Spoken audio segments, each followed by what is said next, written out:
Hello friends, 50,000 budget செக்மெண்ட்டில் ஒரு gaming PC எப்படி பில்ட் பண்ணுறது, இதில் என்னென்ன காம்பவுண்ட்ஸ் யூஸ் பண்ணியிருக்கோம், இது என்னென்ன சப்போர்ட் பண்ணணும் அப்படிங்கிறத டீட்டெயிலாக இந்த வீடியோவில் பார்க்கலாம். நீங்கள் பார்த்துட்ருக்கிறது IECTECH தமிழ். இந்த வீடியோ உங்களுக்கு பிடிச்சிருந்தா லைக் பண்ணுங்கள், கமெண்ட் பண்ணுங்கள், சப்ஸ்கிரைப் பண்ணுங்கள், உங்கள் ஃப்ரெண்ட்ஸ் மற்றும் ஃபேமிலி மெம்பரோட ஷேர் பண்ணுங்கள். வாங்க இப்போ வீடியோக்குள்ள போவோம். இந்த பிசி பில்லில் நாம் யூஸ் பண்ணியிருக்க மதர்போர்ட் பார்த்தீங்கன்னா MSI சீரிஸில் B450 TOMAHAWK மதர்போர்ட். இது வந்து ஒரு ultimate gaming PC motherboard. AMD Ryzen series first generation, second generation ரெண்டு ப்ராசஸருமே சப்போர்ட் பண்ணும்.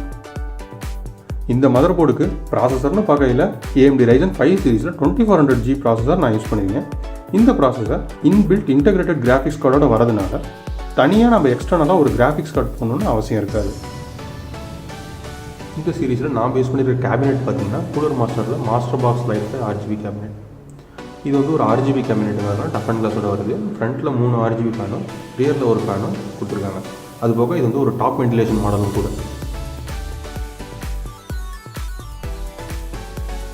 ஒரு 120GB SSD யூஸ் பண்ணியிருக்கேன். Western Digital green hard disk.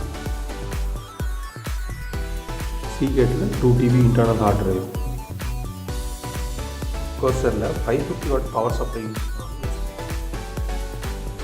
இந்த பிசி பில்டுக்கு நான் யூஸ் பண்ணியிருக்க ரேம் பார்த்தீங்கன்னா Corsairல DDR4 3000 MHz ரேம் யூஸ் பண்ணியிருக்கேன். 2 ஸ்டிக் யூஸ் பண்ணியிருக்கேன். ஒன்று 8GB, so total 16GB RAM use பண்ணியிருக்கேன். ஸோ வாங்க இப்போ பிசி பில்டுக்குள்ளே போகலாம்.